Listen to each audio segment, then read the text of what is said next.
वो तो समय पर होगा ही।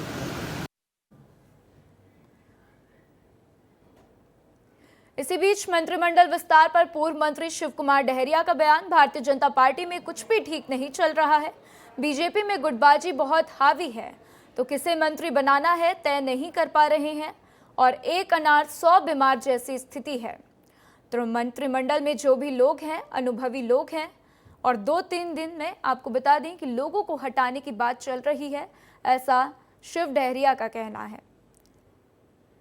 कि हम लोग पहले ही कह रहे हैं कि भारतीय जनता पार्टी में सब कुछ ठीक नहीं चल रहा है, गुटबाजी हावी है और किसे मंत्री बनाना है वो तय ही नहीं कर पा रहे हैं। इसलिए विधानसभा सत्र चालू होने के पहले इन लोग मंत्रिमंडल का विस्तार नहीं कर पा रहे हैं। एक अनार 100 बीमार जैसे स्थिति इनकी हो गई है और मंत्रिमंडल में जो लोग हैं वो भी बहुत अनुभवहीन लोग हैं।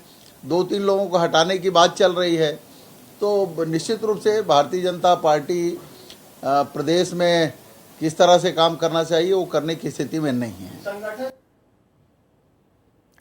तो आइए इस खबर पर ज्यादा जानकारी के लिए मेरे सहयोगी खोमन मेरे साथ जुड़ चुके हैं। खोमन, शिव डहरिया को आपने सुना, बीजेपी पर सवाल उठा रहे हैं, कह रहे हैं कि एक अनार 100 बीमार की स्थिति है और मंत्रिमंडल के विस्तार को लेकर सवाल कर रहे हैं कि कब मंत्रिमंडल विस्तार होगा।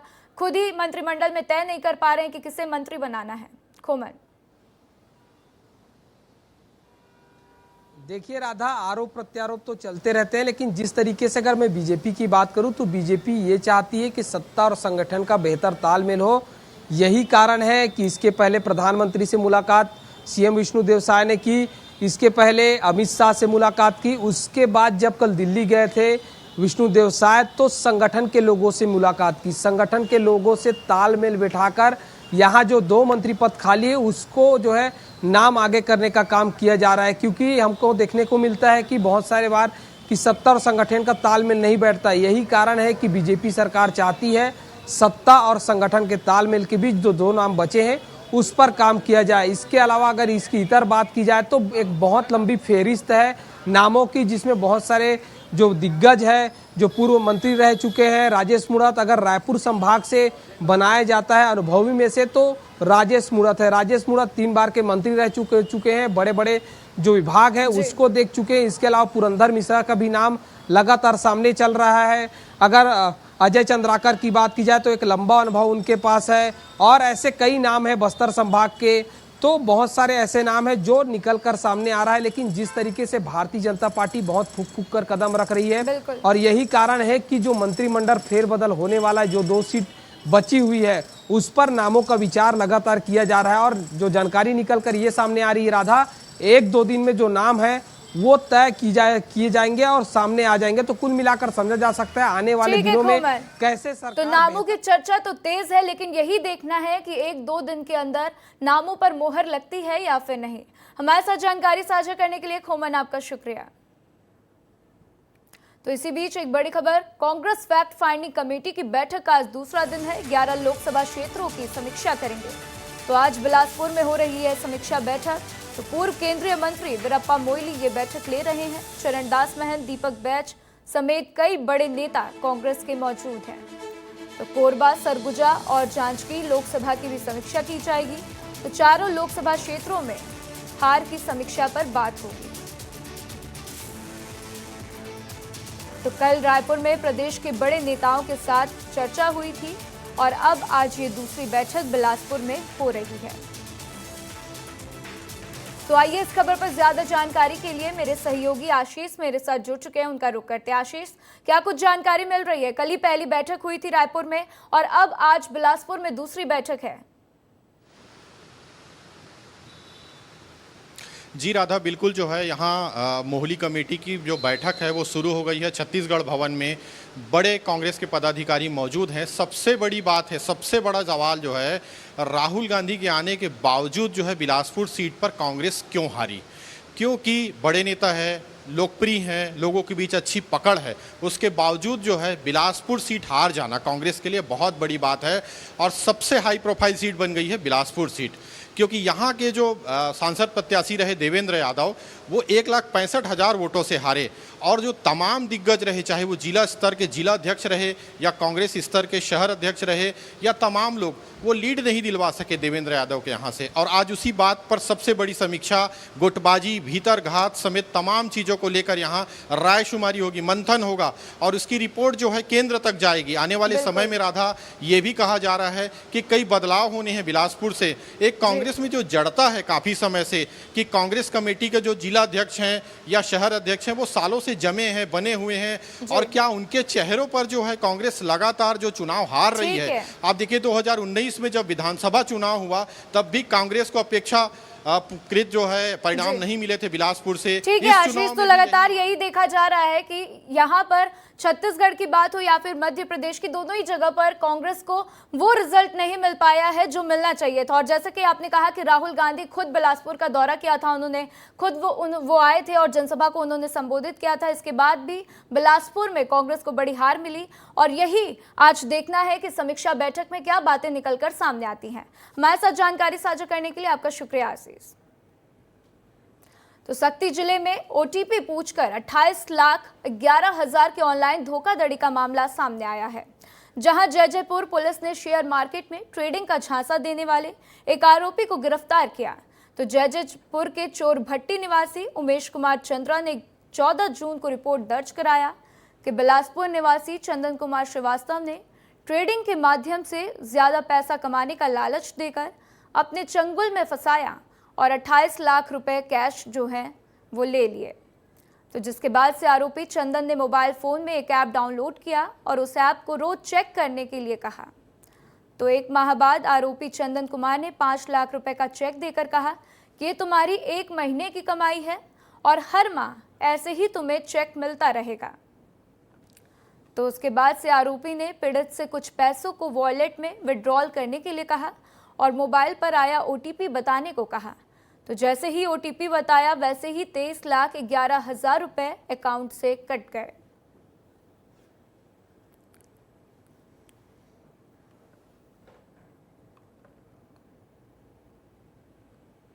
चारामा में रेत अवैध परिवहन पर कार्रवाई की गई है, जिसमें रेत से भरे 10 हाईवा जब्त किए गए हैं। ये परिवहन रात के वक्त किया जा रहा था। आपको बता दें कि माफिया राज ऐसा है कि कलेक्टर के सख्ती के बाद भी माफिया रेत का अवैध उत्खनन और परिवहन कर रहे हैं। तो रेत माफिया को न तो एनजीटी के नियमों और सरकारी आदेश की कोई भी परवाह है।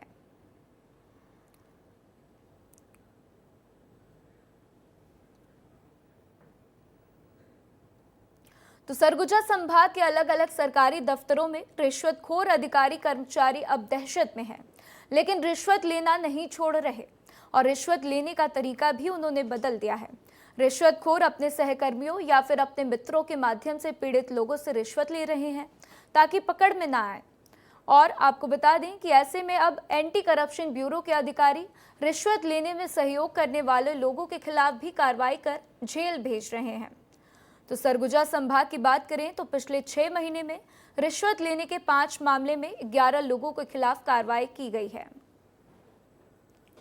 बहुत बढ़िया हो रहा है सर, ये होना चाहिए और जहां तक हमारी सपोर्ट बनेगी हम वहां सपोर्ट करेंगे। ये बहुत अच्छा हो रहा है जो ये कार्रवाई हो रही है इनके अधिकारियों के ऊपर।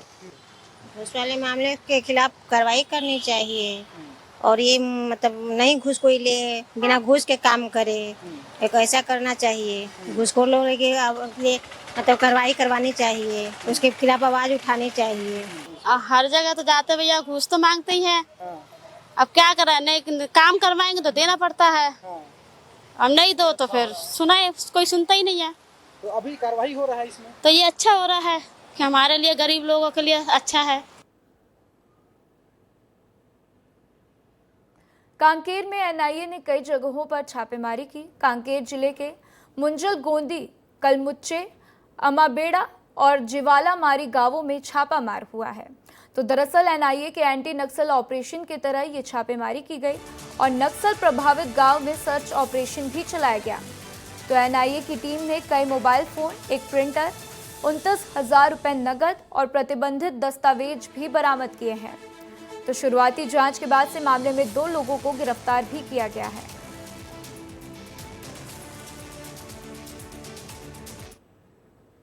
गरियाबंद के देवभोग में नेता और डॉक्टर की लड़ाई के बीच मरीजों के साथ खिलवाड़ हो गया है। डॉक्टर और स्वास्थ्य अमला ने भाजयुमो जिला अध्यक्ष पर दुर्व्यवहार का आरोप लगाकर ब्लॉक भर के सभी स्वास्थ्य सेवाएं ठप कर दी। हालांकि मामले में देवभोग पुलिस ने भाजयुमो नेता पर डॉक्टरों से दुर्व्यवहार का मामला दर्ज कर जांच शुरू कर दिया है, लेकिन जिद में अड़े डॉक्टर अभी भी सेवा बहाल नहीं किए हैं। दरअसल देवभोग ब्लॉक के सारे स्वास्थ्य अमला देवभोग थाने में इकट्ठा होकर भाजयुमो जिला अध्यक्ष की गिरफ्तारी और अपनी सुरक्षा की गारंटी की मांग कर रहे हैं। तो देवभोग में नेता और डॉक्टरों के बीच में लड़ाई हो गई है। ये तस्वीरें आपको दिखा रहे हैं, गरियाबंद से ये तस्वीरें आई हैं जहां पर 26 स्वास्थ्य सेंटर में ताला लगाया गया है।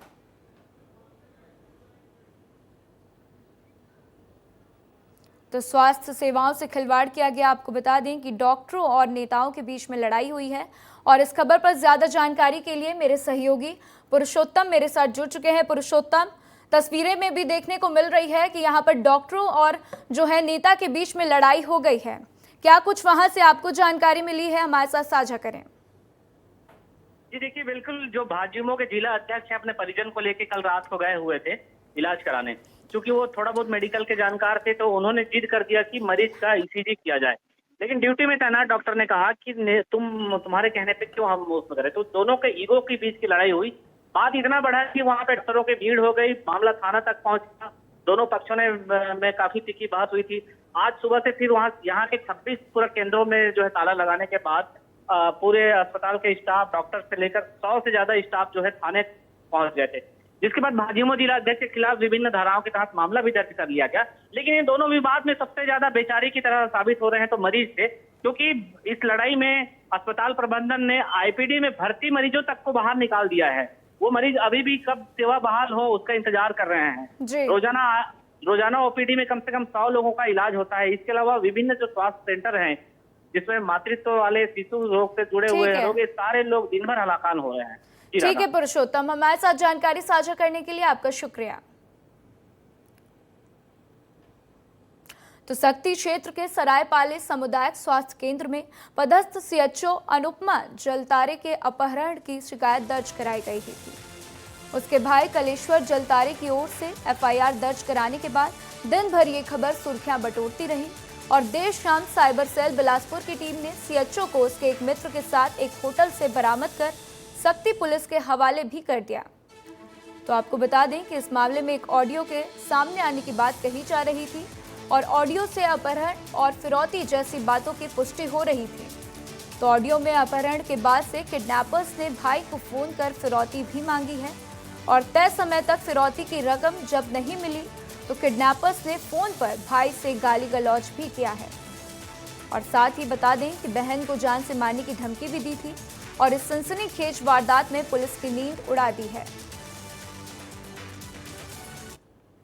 लड़की अनुपमा जलतारे का किसी के द्वारा अपहरण कर लिया गया है, जिसकी रिपोर्ट पर यहाँ अपराध पंजीबद्ध किया गया थाना सक्ती में एवं पुलिस अधीक्षक महोदया अंकिता शर्मा के मार्गदर्शन पे 4 टीमें गठित की गई और सभी जगह सीसीटीवी फुटेज वगैरह चेक किया गया। टेक्निकल संसाधनों का भी इस्तेमाल किया गया और टीम गठित करके तत्काल टीम के माध्यम से त्वरित कार्रवाई की गई और अभी शाम को लड़की का पता चल गया है और उसको बिलासपुर टीम की मदद से बरामद किया गया है और उसको अभी लेकर आ रहे हैं। उसमें अग्रिम वैधानिक कार्रवाई की जाएगी। तो चलिए अगली खबर पेंड्रा जिले की। जिले का पूटा बांध जिसको बने लगभग 25 वर्ष से अधिक का समय हो गया है, लेकिन आज तक उसकी दोबारा मरम्मत नहीं हो पाई है। तो वहीं किसानों को यहाँ नहर से पानी नहीं मिलता। कई जगह पर नहर टूट गई है तो कहीं पर मिट्टी रेत जम गई है। तो गौरेला ब्लॉक के ग्राम पंचायत पूटा में लगभग 25 वर्ष पहले किसानों की सिंचाई सुविधा उपलब्ध कराने के लिए बांध बनवाया गया था और बांध और नहर से आसपास के लोगों को इसकी सुविधा मिलती थी, किंतु आज की स्थिति में कई जगह से नहर क्षतिग्रस्त होने के कारण किसानों को इसका लाभ भी नहीं मिल पा रहा है। तो सक्ती जिले के ग्राम पंचायत खमरिया में डीएमसी कंपनी के द्वारा डोलोमाइट संचालन करने के लिए प्रदीप तिर्की पिता इसहाक तिर्की के नाम पर फर्जी स्थायी जाति प्रमाण पत्र बनवाकर फर्जी तरीके से 36 एकड़ जमीन की रजिस्ट्री कराने का मामला सामने आया है। प्रदीप तिर्की जबकि उड़ीसा का निवासी है, उसके बावजूद भी छत्तीसगढ़ के सक्ती जिले के ग्राम पंचायत खमरिया में फर्जी वंश वृक्ष प्रस्तुत कर स्थायी जाति प्रमाण पत्र बनवा लिया और वहां आदिवासियों की 36 एकड़ जमीन खरीदी कर फर्जी प्रमाण पत्र के सहारे ही जमीन की रजिस्ट्री करा ली। तो जयजयपुर ब्लॉक के ग्राम खमरिया में डोलोमाइट के कई खदानें हैं, जिसके कारण यहां जमीन की कीमत प्रति एकड़ 50 लाख रुपए अधिक है और इस तरह से कुल 36 एकड़ जमीन की खरीदी फर्जी तरीके से की गई है।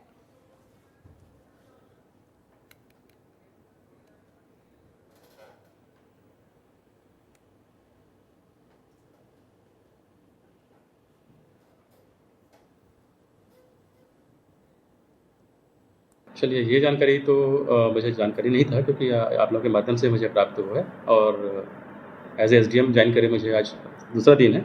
इस मामले की जांच की जाएगी और जो भी इसमें दोषी होंगे उसमें कार्रवाई जरूर की जाएगी।